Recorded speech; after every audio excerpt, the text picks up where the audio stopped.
Hey guys, how the hell are you? Today we are going to do a new unbiased gear review on this, the Audiority Solidus VS8100 Ampsim plugin.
So as you can kind of gather from the look of this is an Ampsim that is based on the very fabled Marshall Valvestate 8100 head. And that head, of course, holds a huge place in my heart because of a few seminal records that it was used on. So I was very anxious to check out this plugin and see if it holds up next to the real thing, or at least allows me to kind of create the tones that I want to hear from this. So yeah, let's just dive right in. Okay, so for the purposes of doing this demonstration, I am actually pulling out a very special guitar, my BC Rich Chuck Schuldiner Stealth. This is still bone stock with the DiMarzio X2N humbucker.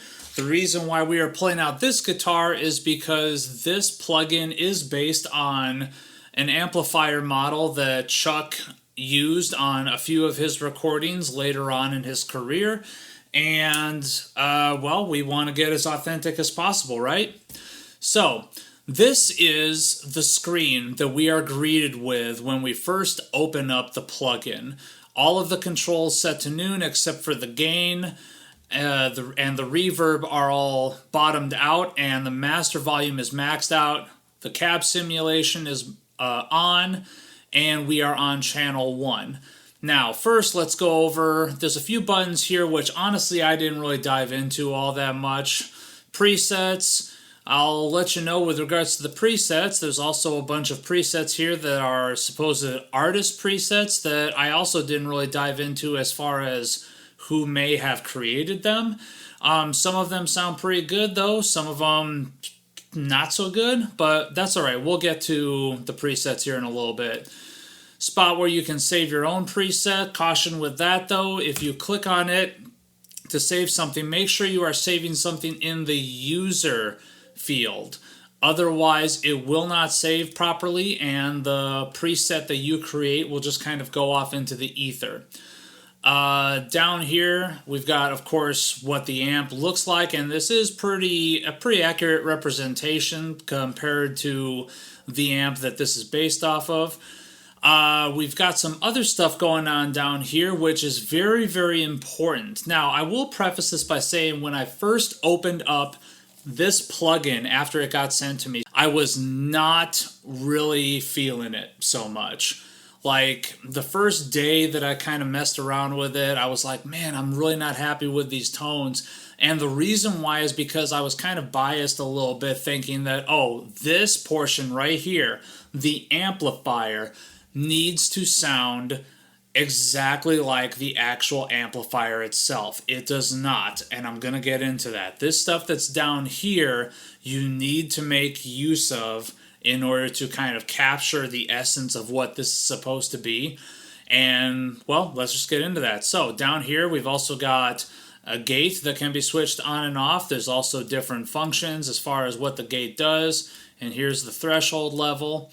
We've also got an input EQ and a boost, which also can be engaged and disengaged.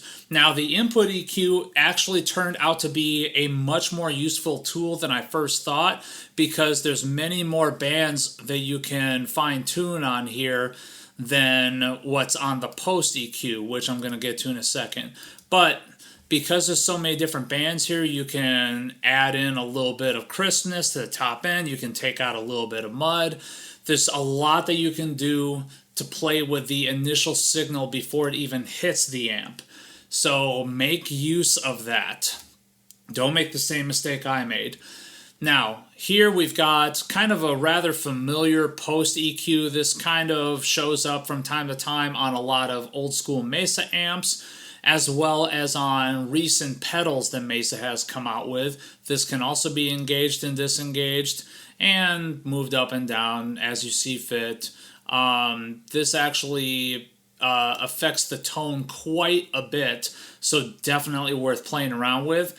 There's also a cabinet emulation, which, for better or for worse, you know, I didn't really care for many of the factory cabinets that are on here. However, you can upload your own IRs onto here, or you can switch this thing off and you can use a different IR loader, which I actually had a lot of success with. But I'm going to leave this on for the second. There's several different IRs that this does come with.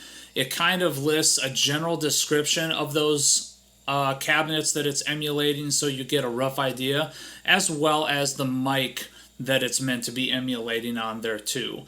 So let's get right down to it. This is what we started off with on the amp.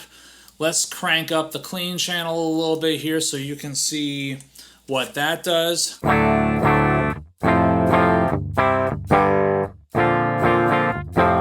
Very, very clean. Let's kick on that crunch channel.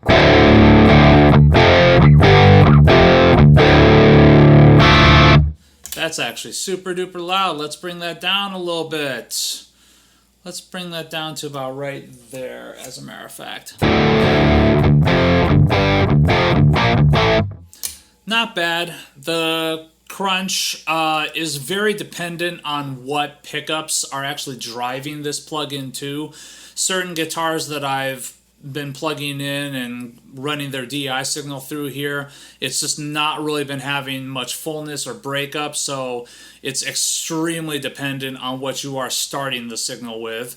But not a bad clean channel. It sounds a little ampy. It sounds rather rich and full. Let's turn off that crunch a little bit.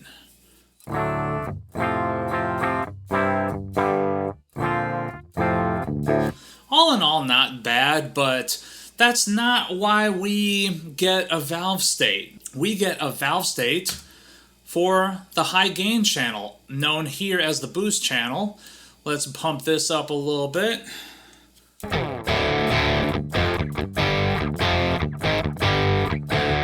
And as you're already telling, this is kind of one of the things that was kind of driving me up the wall. Right from the word go, not really so much here in terms of brutes. Let's even kick on the switchable OD2, which, by the way, nice touch to have a lot of these features literally in the exact same layout that they are on the actual amp. That's kind of cool.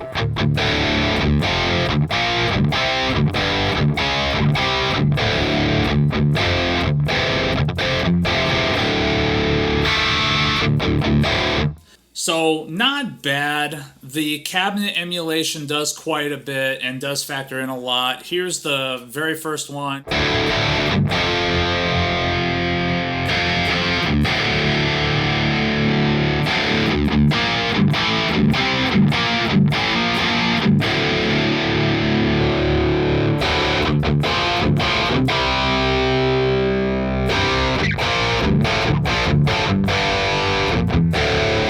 A variety of different cabs on tap here. I do like some of these SM57 ones that they have.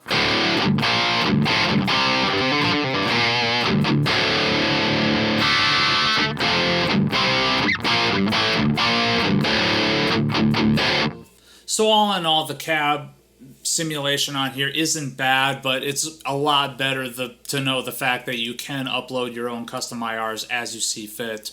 Here's what I'm going to do. I'm going to put this onto the exact settings that are on my actual amp, so you can hear how this is going to sound with those actual settings. So we're going to pump up the bass, bring back the mids and the treble just a little bit, pump up the contour to about there, pump that up to about there, and we're going to add in just a touch of reverb. The reverb on this thing is substantially different sounding than what's on the actual amp.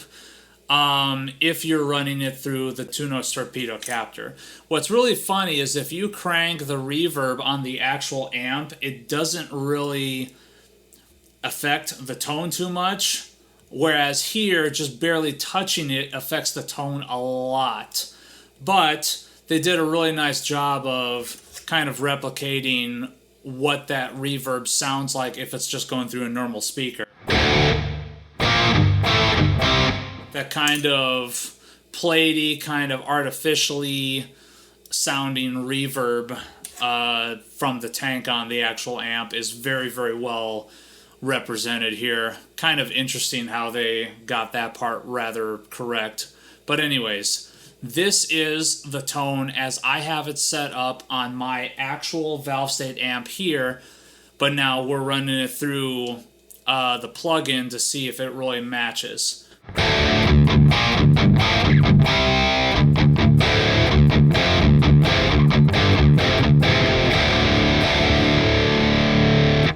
Not bad, right? It pretty well captures what we're going for here. Now, where it gets a little bit cool though is that if you take out the cabinet emulation and instead turn on your own IR loader, which right now you didn't see this, but I just put on 2-Notes Wall of Sound.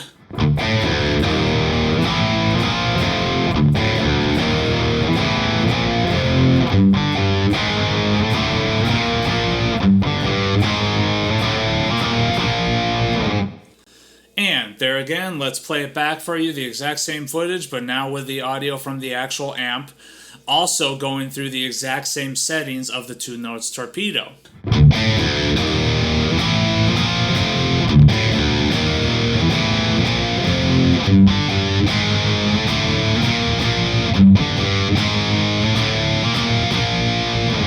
And now let's go ahead and just bump this up a little bit.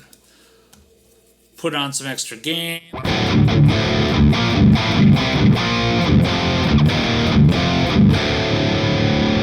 Let's affect this a little bit, pump up the bass, bring down the low mids, so bring down the muddiness a little bit. Okay.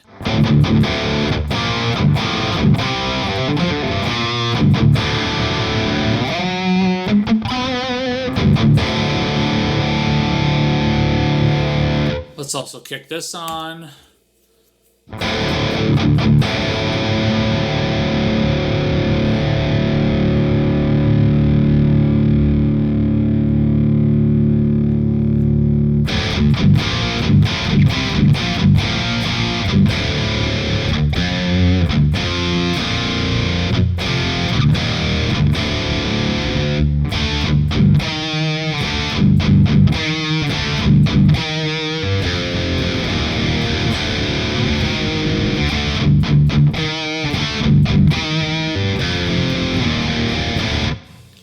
Not bad, right? Getting some pretty goddamn good tones out of this thing.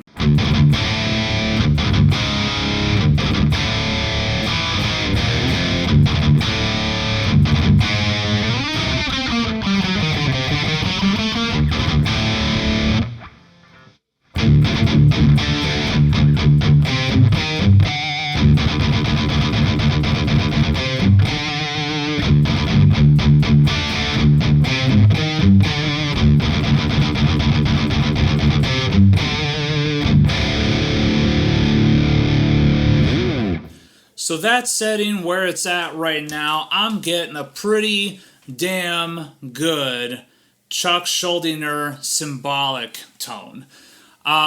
Which now brings me to the presets. The presets, honestly, a lot of these I can kind of take or leave. So like this first one right here, Airborne, this is kind of a really nice sort of like AC/DC-ish kind of like pushed clean channel breakup.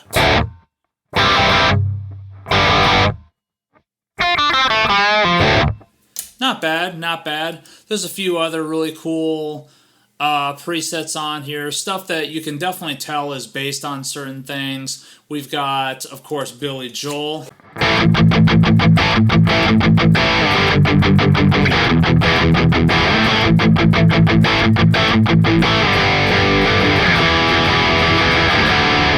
That's actually not a bad preset compared to the original thing.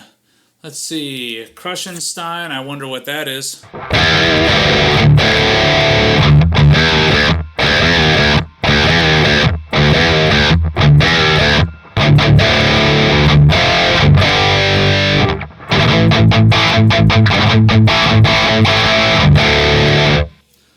Maybe not so much that one. Let's see, there's a bunch of Metallica-inspired ones here, which, you know, some of them kind of do a pretty okay job.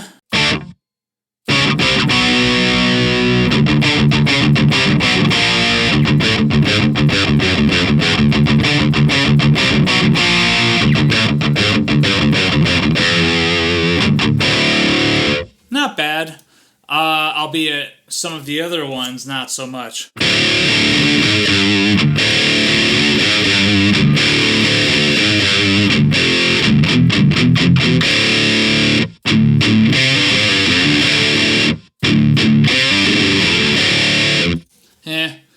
Definitely a testament to the tone being in the player's hands. But, of course, being that I am a huge Death fan, let's go over what I think are the two plug-in presets here that are kind of based off of my hero. So we first go off with Chucky, which, let's see, this one is using this cabinet right here, mic'd with a U97. We have no input EQ boost, no output EQ. These settings on the amp right here, dimed gain, dimed bass. Wow, okay. And this is what we're looking at for this. Pretty goddamn useful tone. Let's see, kind of, I'm willing to bet though this tone is pretty much more so based on like a little bit more older school Chuck, so maybe something a little bit more like Individual Thought Patterns.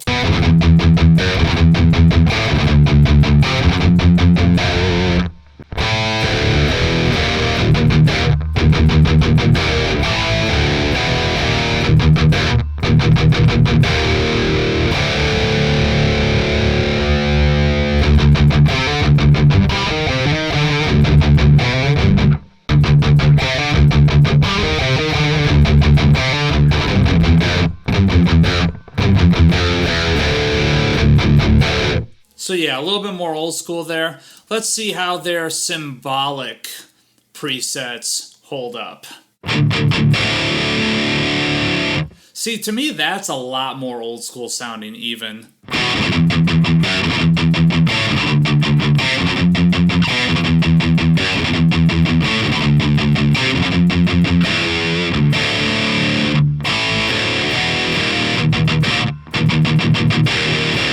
That could probably actually layer really nicely with the other one, but not necessarily a symbolic tone.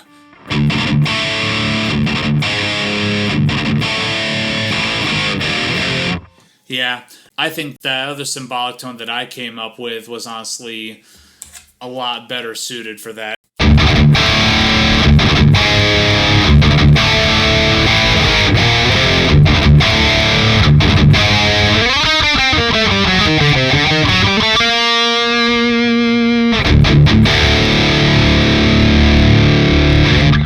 Yeah, but read between the lines here. This is actually a rather awesome plugin. You just need to sit down with it, and you need to figure out how all these other components all kind of come together to make this amp that is on the plugin sound as good as the real deal. Or in some instances, even better. Like for instance, let's go to my mix ready tone. Let's turn back on the 2 notes, and you get this.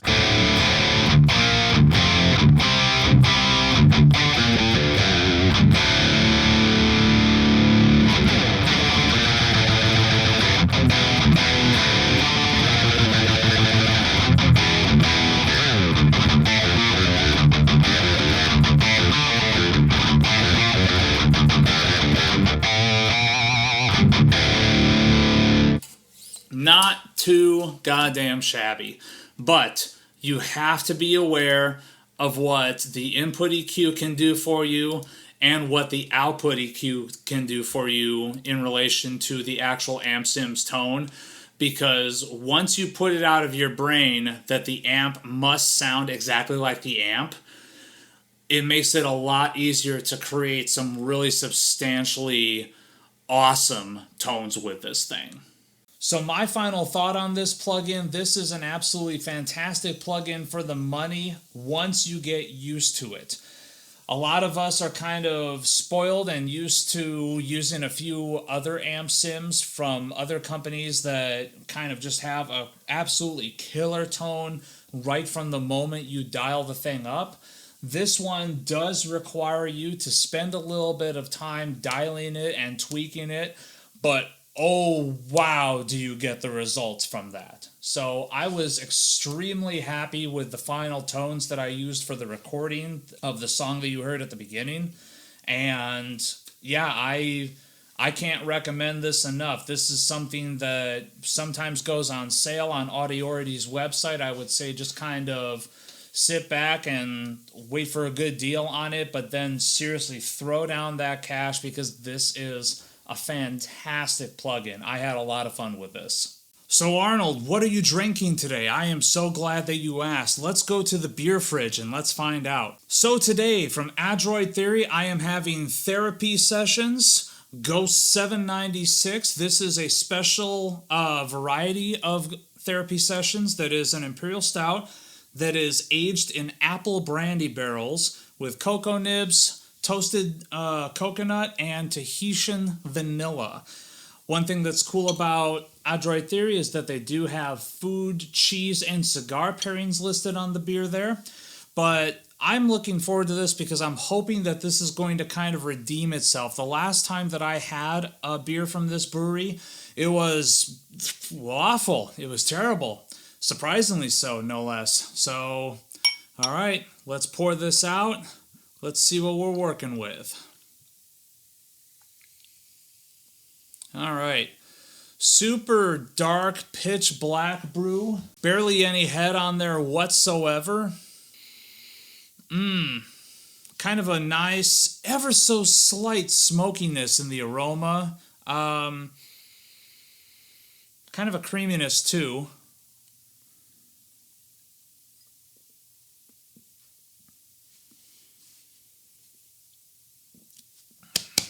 Much better.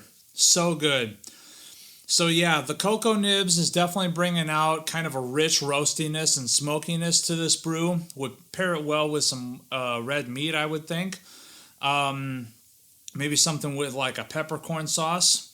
But anyways, back to the brew. So it does have a little bit of an alcohol bite that hits you back here. But other than that, it's kind of nice and creamy. The coconut is very subdued.